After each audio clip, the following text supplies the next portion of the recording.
వాక్యంలోకి వెళ్దాం. మహోన్నతుడ, సర్వాధికారి, సర్వ సృష్టికర్త, నీకే వేలాది స్థుతులు, స్తోత్రాలు, వందనాలు యేసయ్య. ప్రభా, ఇదిగో మమ్మల్ని ప్రభా మరొక దినాన్ని ప్రభా మీరు మా జీవితంలో దయచేస్తున్న విధానం బట్టి మీకే స్తోత్రం. ప్రభా, మమ్మల్ని ప్రభా మీ మిక్కిలి కృపతో, మీ ప్రేమతో ప్రభా మమ్మల్ని ప్రభా ఏర్పాటు చేసిన విధానం బట్టి మీకే స్తోత్రం. ప్రభా, ప్రాముఖ్యంగా ప్రభా ఒక నూతన ప్రభా మాసంలో మీరు ప్రవేశపెట్టిన విధానం బట్టి మీకే స్తోత్రములు. ప్రభా, మమ్మల్ని ప్రభా మీరు యొక్క ప్రేమతో ప్రభా మీరు ఈ విధంగా ప్రభా ఒక చిన్న మందగా ఏర్పాటు చేసిన విధానం బట్టి కూడా మీకే స్తోత్రం. ప్రభా, వాక్యంలోకి మేము వెళ్తుండగా మీ కృప, మీ కాపుదల, మీ జ్ఞానాన్ని మాకు దయచేయండి, మీకే స్తోత్రం. ప్రభా, వాక్యాన్ని ప్రభావ మేము సరిగ్గా అర్థం చేసుకునే మనస్సు మాకు దయచేయండి. ప్రభావ, దాన్ని బట్టి మా జీవితాన్ని ప్రభావ సరి చేసుకోగలిగే జ్ఞానాన్ని మీరు మాకు దయచేయండి. ప్రభా, ఈ వాక్యాన్ని బట్టి మా జీవితాన్ని మీరు సరి చేసుకొని మీకు సాక్షులుగా ఈ లోకంలో ఉండడానికి మీ కృపా కరుణ ప్రభావ మాకు దయచేయండి. ప్రభువే యేసుక్రీస్తు మన అడిగి కనపరిచి వేడుకొంచున్నాం పరమ తండ్రి, ఆమేన్. ఆమోస్ గ్రంథం 4వ అధ్యాయం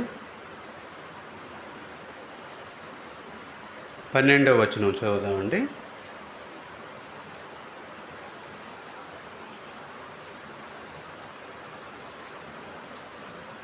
కాబట్టి ఇశ్రాయేలీయులారా, మీ ఎడల నేను ఇలాగునే చేయుదును కనుక ఇశ్రాయేలీయులారా, మీ దేవుని సన్నిధిని కనపడుటకై సిద్ధపడుడి.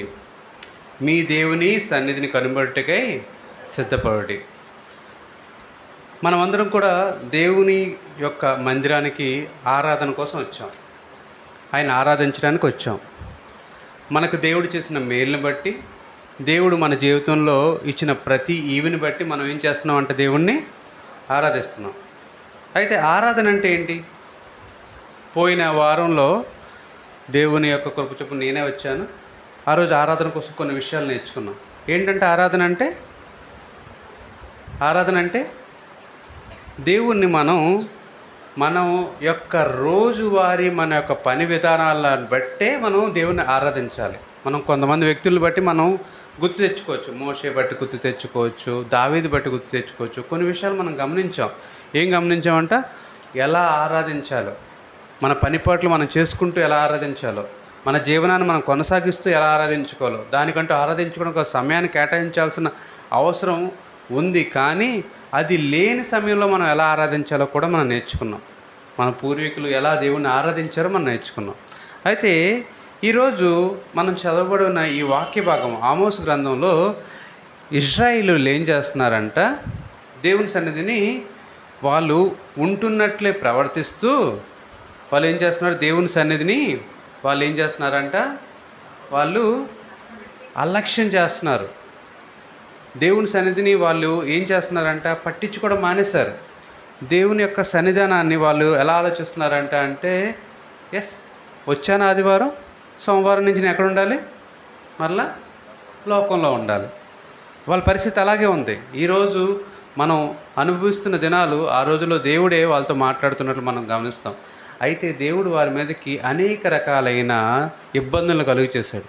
మీరు ఆ అధ్యాయం చదివినట్లయితే దేవుడే వారిని శత్రువుల చేతికి అప్పచెచ్చినట్లు, వారిని అనేక బాధలు పెట్టినట్లు, వారికి ఇబ్బందులు పెట్టినట్లు, వారిని కష్టాలకు గురి చేసినట్లు అన్నీ గమనిస్తూ దేవుడు 12వ వచనంకి వచ్చినాడు కల్లా అంటున్న మాట ఒకసారి చదవండి. కాబట్టి ఇశ్రాయేలీయులారా, మీ ఎడల నేను ఇలాగే చేయుదును కనుక ఇశ్రాయేలీయులారా, మీరు మీ దేవుని సన్నిధిని కనుగొట్టకై చాలమ్మా. దేవుడు ఏమంటున్నాడు తెలుసా? మనకు బాధలు కలిగినట్టు మనం ఏం చేస్తాం చెప్పండి?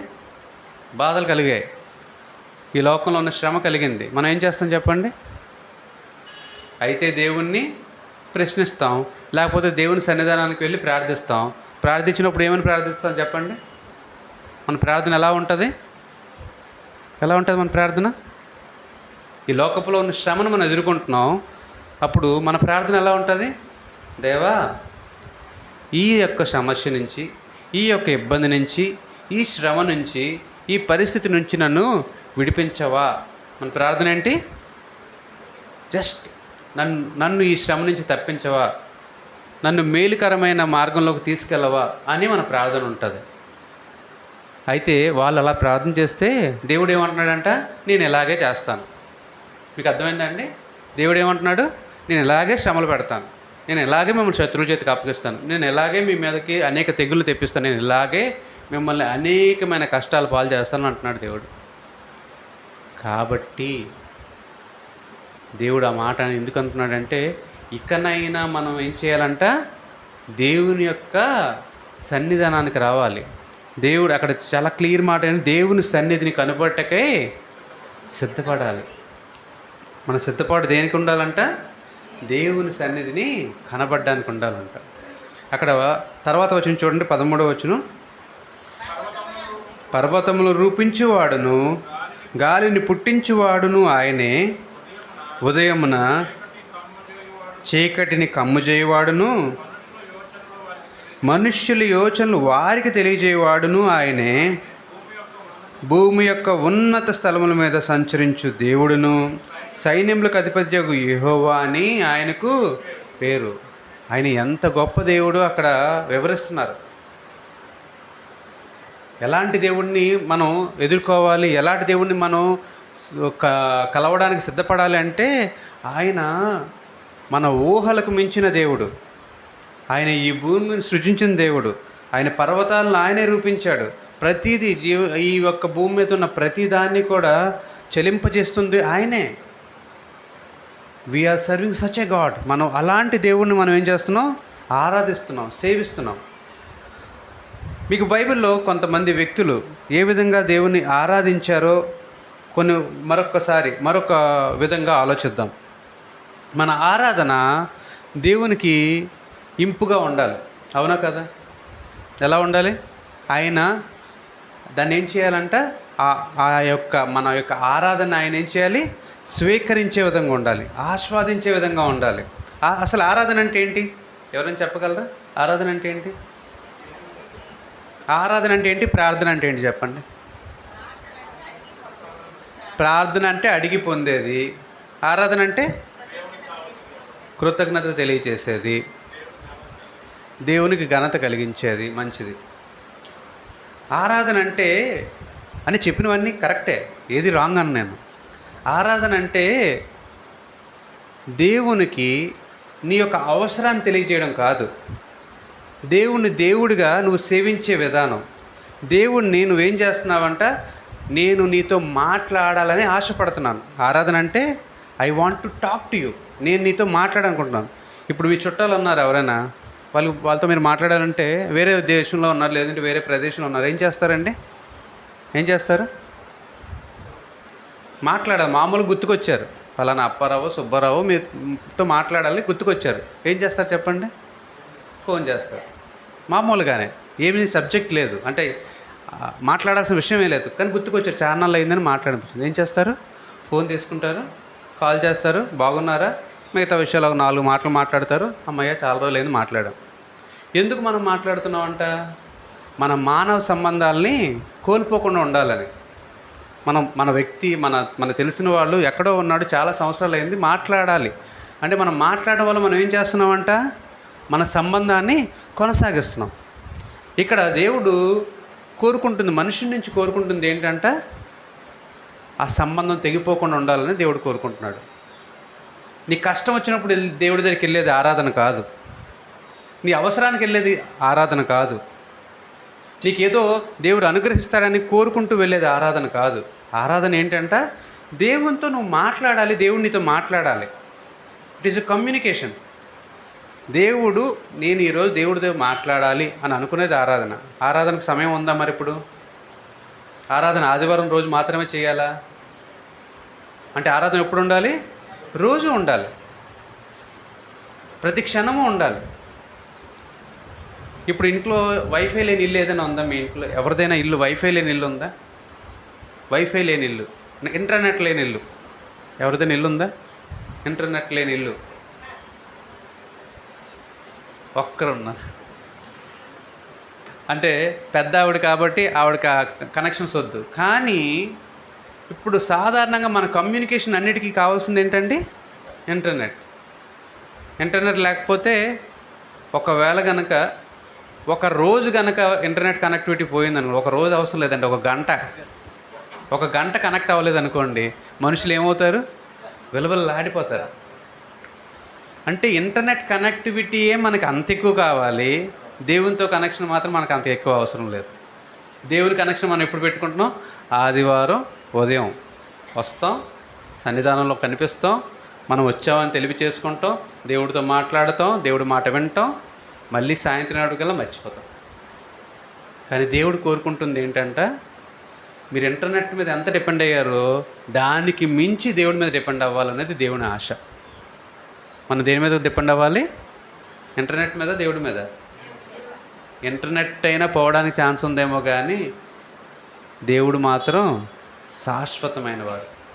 ఆయన కృప శాశ్వతమైన కృప. ఆయన మీద ఆధారపడితే మనకు ఈ లోకంలో ఎలాంటి లోటు ఉండదు. దేవుని యొక్క నడిపింపు మనల్ని ఏం చేస్తుందంటే స్థిరంగా నిలబెడుతుంది. చూడండి, మత్తయి సువార్త 25వ అధ్యాయంలో ఒక ఉపమానం ఉంటుంది. మొత్తం అంతా చదవాల్సిన అవసరం లేదు, సమయం నాకు తక్కువ కాబట్టి నేను చెప్తాను గబగబా. 25వ అధ్యాయం అక్కడ ఉన్న ఉపమానం ఏంటంటే 10 మంది కన్యకలు, అందులో 5 బుద్ధి గలవారు, 5 బుద్ధి లేనివారు. బుద్ధి గలవారు ఏం చేస్తారు, బుద్ధి లేనివారు ఏం చేస్తారు? మీకు తెలిస్తే టకటకమని చెప్పగలరా?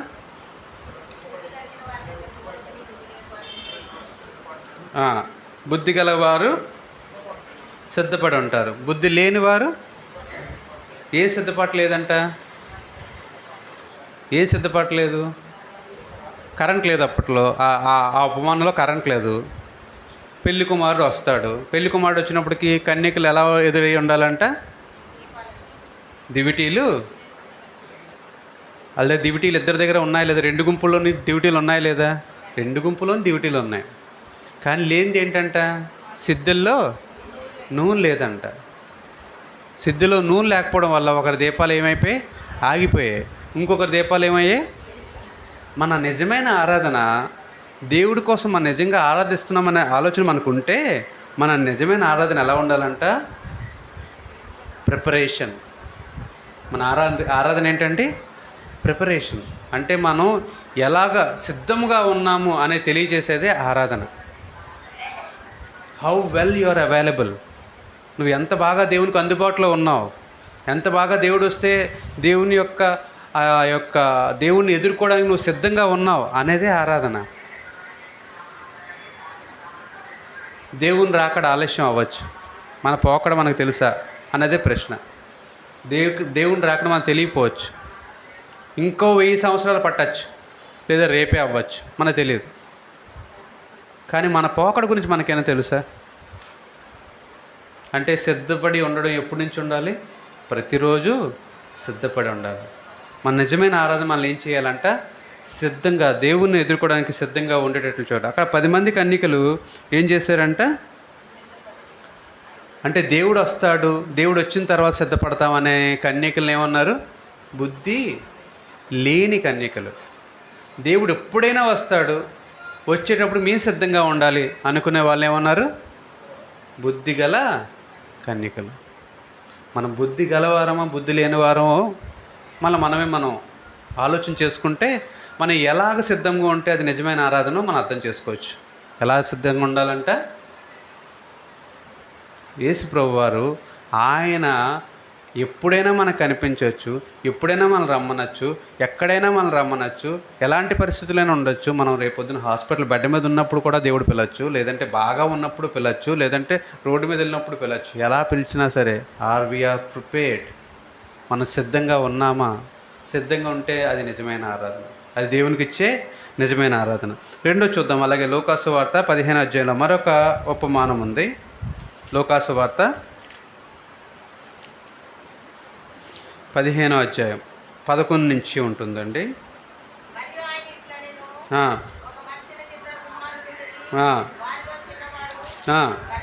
తండ్రి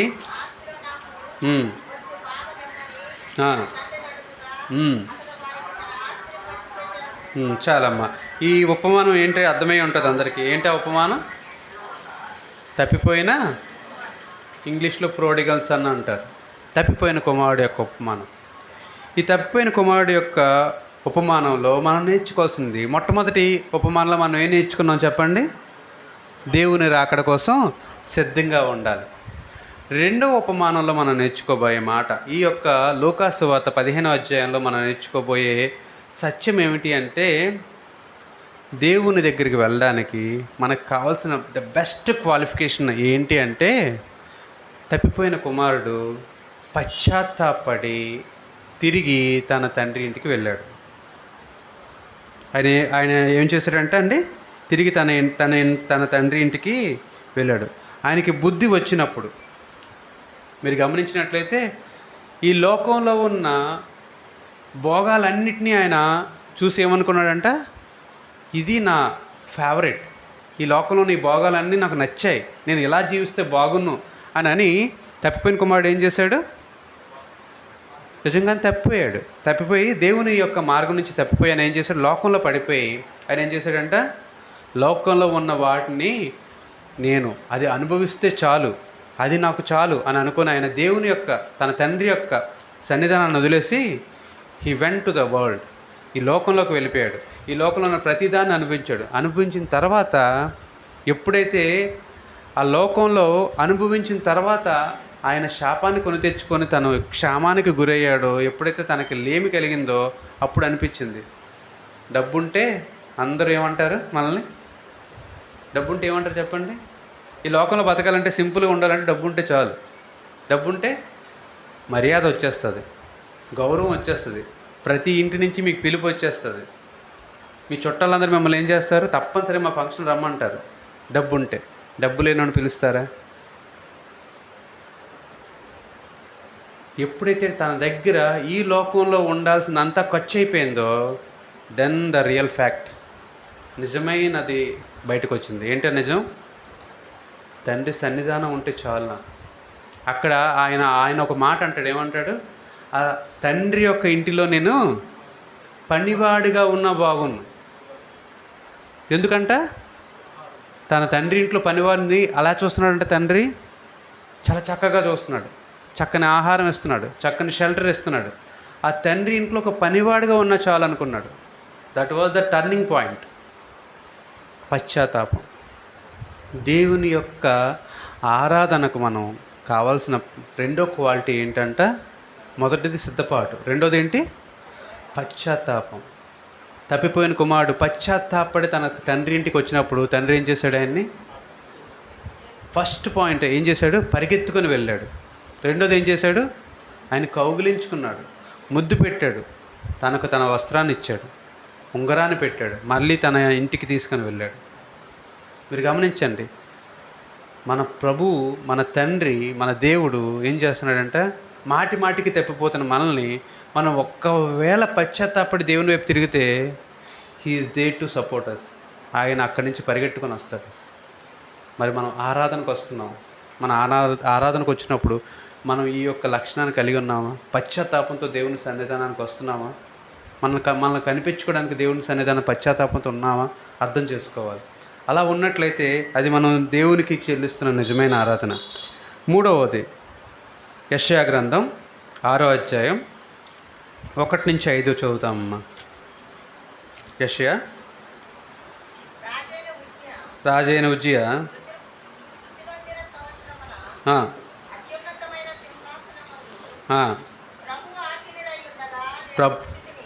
చూచి తిని ఆయన చొక్కాయి అంచులు దేవాలయం నిండుకొనును, ఆయనకు పైగా శరాపులు నిలిచి ఉండిరి, ఒక్కొక్కరికి 6 రెక్కలుండును, ప్రతివాడును 2 రెక్కలతో తన ముఖమును 2తో తన కాళ్ళను కప్పుకొనుచు 2తో ఎగురుచుండెను. వారు సైన్యములకు అధిపతియగు యెహోవా పరిశుద్ధుడు, పరిశుద్ధుడు, పరిశుద్ధుడు, సర్వలోకము ఆయన మహిమతో నిండి ఉన్నది అని గొప్ప స్వరముతో గాన ప్రతిగానములు చేయుచుండిరి. వారి కంఠస్వరం వలన గడప కమ్మల పునాదులు కదులుచు మందిరము ధూపం చేత నిండగా నేను అయ్యో నేను అపవిత్రమైన పెదవులు గలవాడను, అపవిత్రమైన పెదవులు గల జనుల మధ్య నివసించువాడను నేను నశించి తిని, రాజును సైన్యములకు అధిపతియగు యెహోవాను నేను కన్నులారా చూచితిని అనుకుంటుని. అప్పుడు ఆశారాపుల్లోనొకడు తాను బలిపీఠం నుండి కారుతో తీసిన నిప్పును చేతతో పట్టుకొని నా యొద్దకు ఎగిరి వచ్చి నా నోటికి దాన్ని తగిలించి, ఇది నీ పెదవులకు తగిలిన గనుక నీ పాపమునకు ప్రాయశ్చిత్తమాయెను, నీ దోషము తొలగిపోయినను. చాలమ్మ. ఈ చదవబడిన మాట కొంచెం పెద్ద వచ్చే వాక్య భాగం మనం చదివాం. అయితే మీరు గమనిస్తే అక్కడ యేసు ప్రభువారు లేదంటే మన తండ్రి అయిన దేవుని యొక్క ఆయన ఉన్న స్థానము, ఆ యొక్క స్థలము ఎలా ఉంటుందో చెప్తూ, అక్కడ దేవదూతలు ఎలాగో ఆయన ఆరాధిస్తున్నాయో చెప్తూ, నా పరిస్థితి అక్కడ యెషయా ప్రవక్త తన యొక్క పరిస్థితి ఎలా ఉందో అక్కడ వివరిస్తున్నాడు. మనం ఆరాధించడానికి వస్తున్నప్పుడు మనం జనరల్గా ఏం చేస్తాం చెప్పండి? ఇంటి దగ్గర నుంచి బయలుదేరుతున్నాడు ఏం చేస్తారు ఆరాధనకు వచ్చినప్పుడు? ఈరోజు సండే మార్నింగ్ మీరు ఆరాధన వచ్చినప్పుడు ఏం చేస్తారు చెప్పండి? చెప్పాలి. సిద్ధపడి వస్తారు. త్వరగా వెళ్ళాలనుకుంటున్నారు, ఉన్న దాంట్లో మంచి బట్టలు వేసుకోవాలనుకుంటున్నారు, చక్కగా కనిపించాలనుకుంటున్నారు, త్వరపడి వస్తున్నారు. ఇది మన సిద్ధపాటు. ఇక్కడ దేవుడు చెప్తున్న మాట, లేదంటే యెషయా ఆయన దేవుని చూసిన తర్వాత ఆయన మాట్లాడుతున్న మాట ఏంటంటే, ఆయన పై రూపాన్ని గురించి గమనించట్లే. He is not looking at the outward. పైన ఉన్న రూపం ఎలా ఉందో ఆయన గమనించట్లేదు. ఆయన గమనిస్తుందంటే దేవుని చూసిన వెంటనే ఆయన పరిశుద్ధుడు పరిశుద్ధుడు పరిశుద్ధుడు అనేసి దేవదూతలు ఏం చేస్తున్నాయంటే గాన ప్రతిగానాలతో ఆ యొక్క మన పరలోకం అంతా కూడా ఎలాగంట దద్దరిల్లిపోతుందంట. అంటే అసలు ఈకో వస్తుందంట. సౌండ్ మీద సౌండ్ వస్తుంది. అంతగా గుమ్మాలు ఊగే అంతగా దేవదూతలు ఆరాధిస్తున్నాయంట. ఆరాధన చూసినప్పుడు కల్లా యెషయా అంటున్నాడు, నేను అపవిత్రుడిని, నేను హోలీ ప్లేస్లో ఉన్నాను, దేవుని యొక్క సన్నిధానంలో ఉన్నాను. అది ఎంతో పవిత్రమైన ప్రదేశం. ఆ ప్రదేశంలో నేనేంటని గుర్తు తెచ్చుకుంటున్నాడంటే ఆయన మనం ఆరాధనకు వచ్చేటప్పుడు మనం గమనించుకోవాల్సిన విషయం ఏంటంటే హౌ రెచ్డ్ వి ఆర్.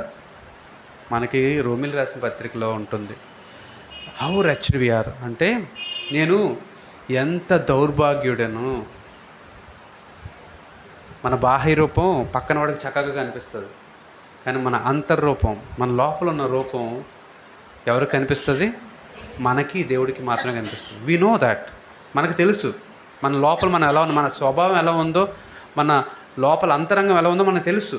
కానీ మనం బయటికి ఏమి ప్రకటిస్తామంటే ఎంత అందంగా ఉండాలి, ఎంత చక్కగా ఉండాలి, చూసిన వాళ్ళు అమ్మ ఎంత దైవికంగా ఉన్నారు అని అనిపించేటట్లు ప్రవర్తించడానికి ప్రయత్నిస్తామేమో. కానీ దేవుని ఆరాధనకు కావాల్సింది ఏంటంటే సెల్ఫ్ రియాలిటీ. దేవుని ఆరాధనకు కావాల్సింది ఏంటంటే నువ్వుగా దేవుడికి ఎలా కనిపిస్తున్నావు అనేది గమనించాలి. ఇక్కడ యెషయా ప్రవక్త, దేవునిచే బాగా వాడబడిన ప్రవక్త, ఆయన అంటున్న మాట మీరు గమనించినట్లయితే 5వ వచనం, అయ్యో నేను అపవిత్రమైన పెదవులు గలవాడను, అపవిత్రమైన పెదవులు గల జనుల మధ్య నివసించేవాడును, నేను నశించి తిని. చాలు, ఆయన నశించిపోయాడు అనే విషయాన్ని ఆయన గమనించగలిగాడు. ఈరోజు మనం ఎక్స్ట్రాడినరీ పర్సన్స్ అయితే కాదు, యెషయా ప్రవక్తను మించిన వాళ్ళం అయితే కాదు. మనం ఎలాంటి వాళ్ళం అంట? ఆయనకన్నా ఏ విషయంలో ఎక్కువ వారం అయితే కాదు. తక్కువ నేను మాట్లాడలేను, కానీ వారి జీవితం దేవునికి తెలుసు కాబట్టి. కానీ యెషయా ప్రవక్త ఆయన అంటున్న మాట ఏంటంటే నేను నశించిన వాడును, నేను అపవిత్రమైన పెదవులు కలవాడును, అపవిత్రమైన పెదవులు గలవారి మధ్య నివసించేవాడిని. మనం ఈరోజు ఈ లోకంలో ఉంటున్నాం. ఈ లోకంలో బయటికి వెళ్ళి జస్ట్ అక్కడి నించుంటే ఒక రోజులో మనం దాదాపు 100కు పైగా తిట్లు వింటాం. అనకూడని మాటలు, వినకూడని మాటలు అక్కడ వింటూనే ఉంటాం. మనం just we're in a world. ప్రతి మాట, కొంతమంది వాడుకగా మాట్లాడే మాటలు కూడా చాలా చెడ్డ మాటలు మాట్లాడుతుంటారు. పక్క వాళ్ళ మీద ద్వేషం, పక్క వాళ్ళ మీద పితురులు, ఎప్పుడు కూడా అంటే ఇదంతా లోకం అంతా ఏంటంటారు, నట్టనాలయం. We are living in such a world. మనం అప్పుడు ఏంటంటే పక్కన వాడు మనల్ని ప్రేమిస్తున్నాడు అనుకునే అపోహలో ఉంటాం. నిజానికి ఆయన ఏం చేస్తాడు, ముందు ప్రేమిస్తాడు, వెనక ఏం చేస్తాడు. We're in such a world. మనం ఈ నటించే ఈ యొక్క ప్రదేశంలో ఉన్నాం. కానీ దేవుని యొక్క ప్రదేశానికి వచ్చినప్పుడు మనం గమనించాల్సిందంటే అది పరిశుద్ధమైన ప్రదేశం అని తెలుసుకొని మనల్ని మనంగా దేవునికి అర్పించే ఆ యొక్క పరిస్థితే నిజమైన ఆరాధనకు సాదృశ్యం. సో ఇక్కడ యెషయా ప్రవక్త ఏమంటున్నాడంట, నేను అపవిత్రమైన పెదవులు కలవాడను, అపవిత్రమైన పెదవుల మధ్య ఉన్నవాడను, నేను నశించి తిని అంటున్నాడు. అది మనం గమనించుకోగలిగితే మన దేవుని యొక్క ఆరాధనకు వచ్చేటప్పుడు మనం సరి చేసుకుని రాగలం. మరొక మాట చెప్తాను చూడండి, అపోస్తుల కార్యం 5వ అధ్యాయం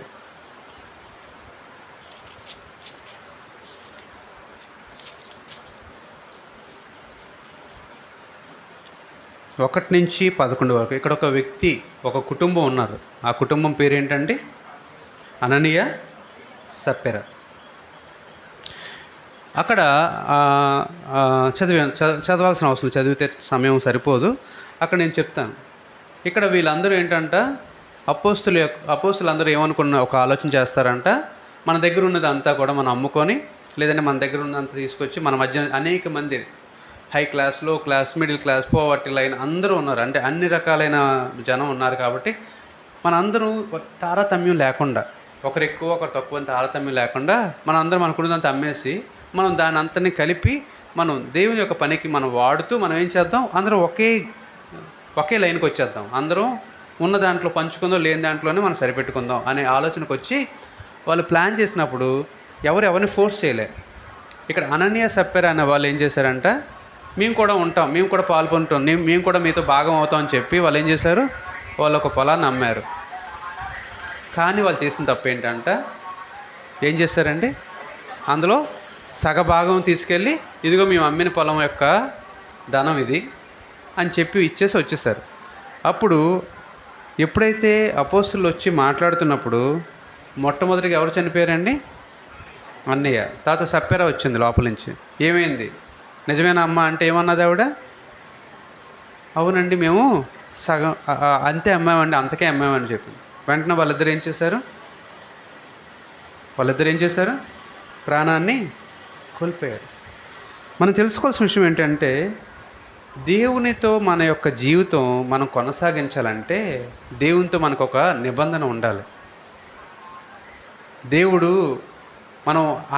దేవుణ్ణి మనం మోసగించేంత గొప్పలం కాదు. యాకోబు పేరేంటండి, యాకోబు అంటే ఏంటి అర్థం, మోసగాడు. ఎవరు మోసగించాడు ఆయన, ఎవరు మోసగించాడు చెప్పండి, తండ్రిని, అన్నని. మామ దగ్గరికి వెళ్ళాడు, 2 భార్యలు సంపాదించుకున్నాడు, పిల్లల్ని సంపాదించుకున్నాడు, లోకంలో మోసంతో చాలా జయించాడు. కానీ దేవునితో ముఖాముఖిగా పోరాడినప్పుడు ఆయన పేరు ఏమైనా మార్చబడింది, ఇశ్రాయేల్. అంటే దేవుని ముందు మోసం నిలబడుతుందా, దేవుని మోసంతో జయించగలమా, మోసంతో జయించలేము. తండ్రిని జయించగలిగాడు, అన్నని కూడా ఆయన తప్పించుకొని అన్న మీద కూడా జయం పొందగలిగాడు.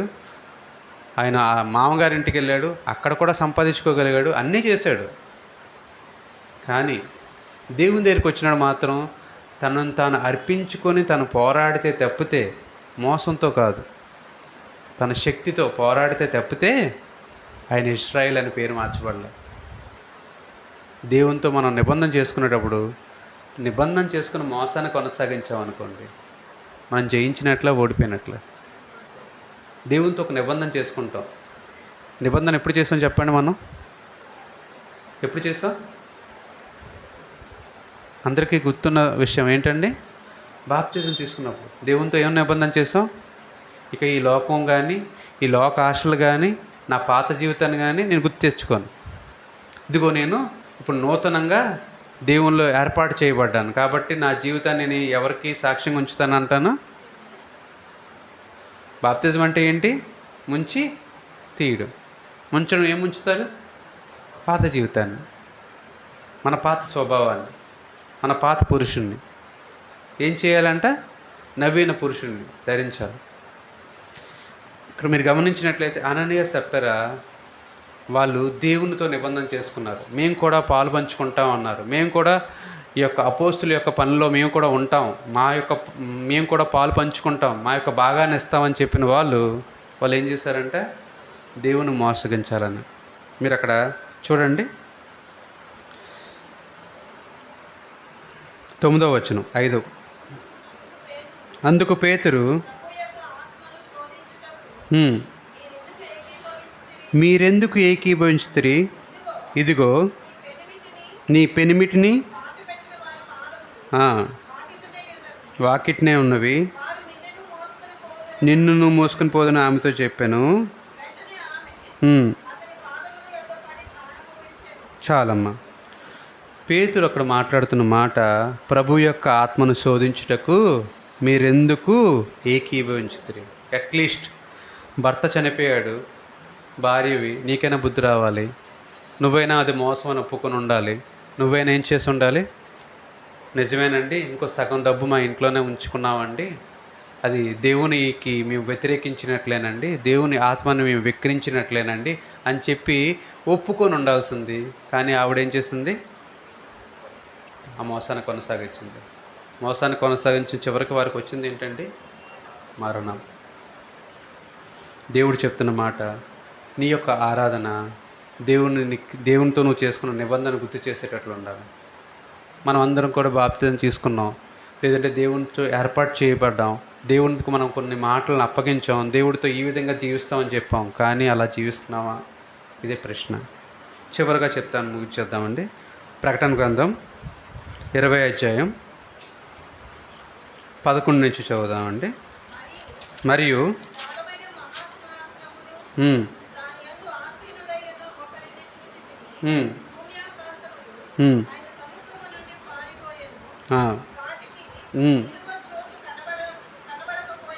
కనబడకపోయేను, మరియు గొప్పవారేమి కొద్దివారేమి మృతులైన వారందరూ ఆ సింహాసనం ఎదుట నిలువబడి ఉండి చూచితిని.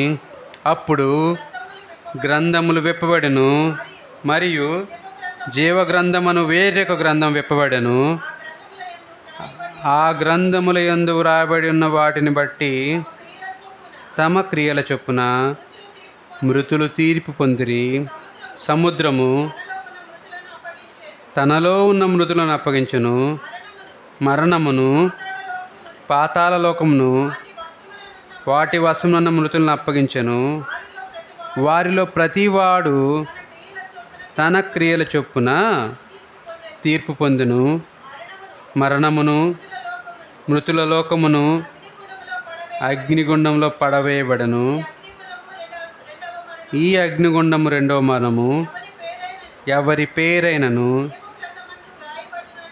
జీవగ్రంథమందు వ్రాయబడినట్టు కనపడని ఎడల వాడు అగ్నిగుండంలో పడవేయబడును.